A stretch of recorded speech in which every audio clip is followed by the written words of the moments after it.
तो भाइयों वेलकम है आप सभी का टेल्स फ्रॉम द ट्रैक्स के दूसरे एपिसोड में। पिछले एपिसोड में मैं आपको अपनी केदारकंठा की कहानी सुना रहा था। इस एपिसोड में उसी कहानी को आगे बढ़ाते हैं। तो फिर थक हार के हम लोग अपनी डे 1 की कैंप साइट पे पहुंचे, जूड़ा का तालाब। भाई क्रिसमस के टाइम पे वहाँ पे भयंकर भीड़, मतलब जहाँ तुम नजर डालो वहाँ पे किसी कंपनी के टेंट्स थे। फिर मैंने एक लोकल से पूछा कि भाई क्या है ये सब। हो गया था, अरे भैया क्रिसमस के लिए जो है ना 6000 ट्रैकर्स का इंतजाम कर रखा है। मैंने बोला भाई ये 6000 लोग एक साथ सबमिट करेंगे? फिर वो हंसने लगा। तो खैर उसके बाद हम लोग अपनी कैंप साइट पे पहुंचते। अब हमारी कैंप साइट क्या था, एक ओवल शेप की जगह थी जहाँ पर एक साइड हमारा किचन का टेंट था, डाइनिंग का टेंट था एंड उसके चारों तरफ हमारे सोने वाले टेंट थे और बीच में एक ओपन ग्राउंड था। अब हमारी ब्रीफिंग, खाना और एक्सरसाइजेस वो सब बीच वाले ग्राउंड में होगी। अब जैसे ही कैंप साइट पे पहुंचते हैं मैं और अमन तो भाई ढेर हो गए। मतलब हमारी तो ऐसी हालत थी कि यार हमें पानी पिला सकते हो तो पिला दो, काम हमसे कुछ कह मत देना। लेकिन कैंप साइट पे क्या होता है कि तुम्हें अपने टेंट्स को चूज करना होता है, क्योंकि जो टेंट्स की एलोकेशन होती है ना वो first come first serve basis पे होती है। हमने कहा यार खारी भाई प्लीज डू दी ऑनर्स।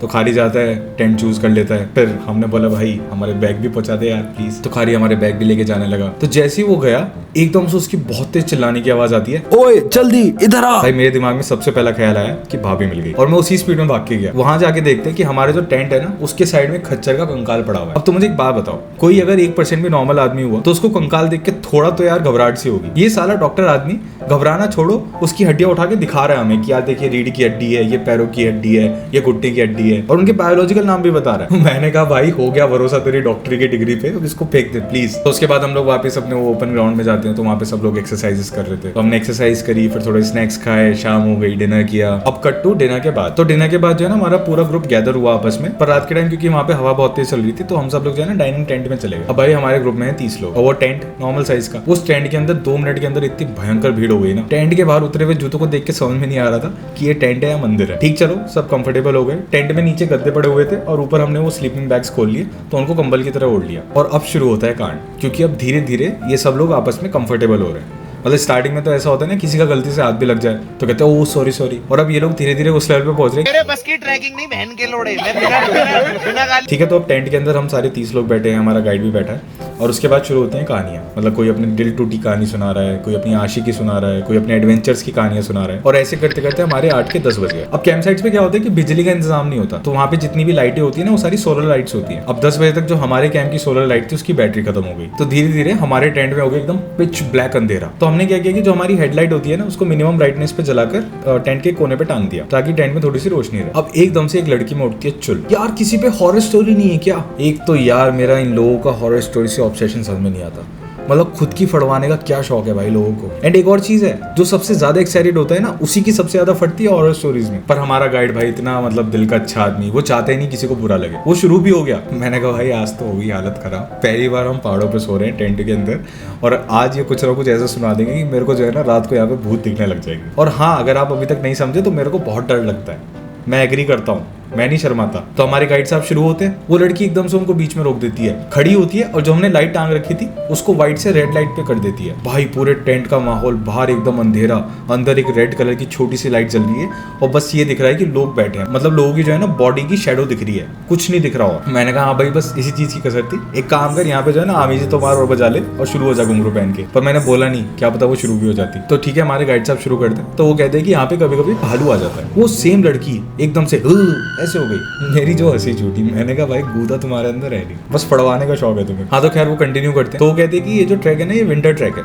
तो बाकी जो 6-7 महीने होते हैं ना यहाँ पर जंगली जानवर रहते हैं एंड ये जो कंकाल वगैरह बाहर पड़े हैं तो ये इन जानवरों ने ही मतलब खच्चर वगैरह को खाया होगा। फिर वो ये बताने लगे कि अगर कैंप साइट पे भालू आ जाता है तो वो टेंट वगैरह सब फाड़ देता है, वो इंसान को बीच में से दो कर देता है। मैंने कहा बहुत सही डायरेक्शन में जा रही है कहानियां। फिर वो ये बताने लगे कि जो कैंप साइट पे कुत्ते होते हैं वो इसलिए रखे जाते हैं क्योंकि कुत्ते जो है ना जंगली जानवरों को सेंस कर सकते हैं, तो जैसे उन्हें लगता है कोई जानवर आने वाला है तो वो भौंकने लगते हैं एंड इससे सब अलर्ट हो जाते हैं। मेरा एक सवाल है कि साला तुमने ये तो बता दिया कि जानवर आने पे कुत्ता भौंकेगा, ये कौन बताएगा कि जानवर नहीं आएगा तब भी कुत्ता भौंकेगा? खैर ऐसी 5-6 बातों के बाद हमारी बैठक खत्म होती है। हम लोग उठ के अपने टेंट्स की साइड जाने लगे।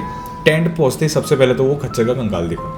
मैंने कहा भाई आज रात तो बस हनुमान चालीसा ही सहारा है, ठीक है, बस किसी तरह से नींद आ जाए और मैं सुबह उठूं। ठीक है, तो हम लोग अब टेंट के अंदर घुसते हैं। अब हम लाइफ में पहली बार टेंट में सोने जा रहे हैं आज। तो हमें 10 मिनट तो पहले स्लीपिंग बैग समझने में लगे। अब सिचुएशन ऐसी है कि साइड में अमन लेटा हुआ है, बीच में खारी है और सबसे साइड में मैं। और भाई तीनों इतने ज्यादा थके हुए थे ना कि हमें लेटते ही एकदम बहुत प्यारी नींद आ गई। अब कैंप साइट में हमारे पहला एक्सपीरियंस है तो मुझे तो आइडिया नहीं कि मतलब कैंप साइट पे क्या माहौल होता है रात को एकदम बहुत तेज हवाओं से हमारा जो टेंट है ना वो एकदम फड़फड़ाने लगा। टेंट है तो कपड़ा ही, हवा चलेगी तो वो फड़फड़ाएगा। उस फड़फड़ाने से मेरी नींद खुल गई।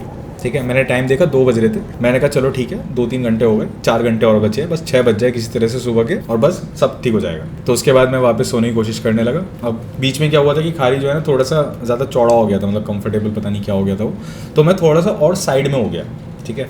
और फिर मैंने आँख बंद कर ली, बस चलो सोते हैं। जैसे ही मेरी थोड़ी सी आँख लगी, मेरे इस वाले कान में आवाज़ आती है हल्की सी, भाई जो फटी। यार मेरे पास कोई पेट नहीं है, मेरे को नहीं पता कुत्ता जब साइड में ऐसे आवाज़ करता है तो कैसी फीलिंग आती है। एकदम से वो और एकदम से भौंकना शुरू करता है, बाऊ बाऊ बाऊ। मेरी तो भाई हालत ख़राब।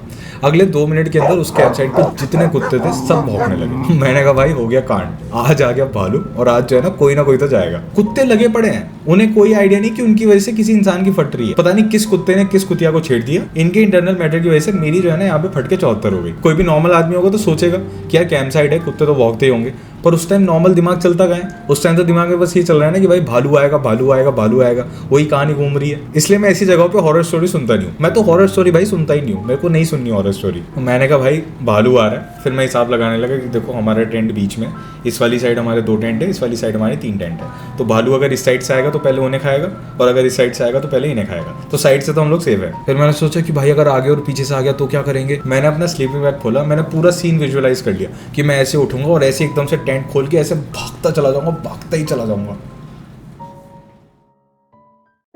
खैर ये था हमारा आज का एक छोटा सा किस्सा। अगले एपिसोड में इस कहानी को आगे बढ़ाएंगे। अगर आपको पसंद आया तो प्लीज मुझे बताएं, और बाकी आपको पता ही है कि हमारे साथ जुड़े रहने के लिए चैनल को सब्सक्राइब करें।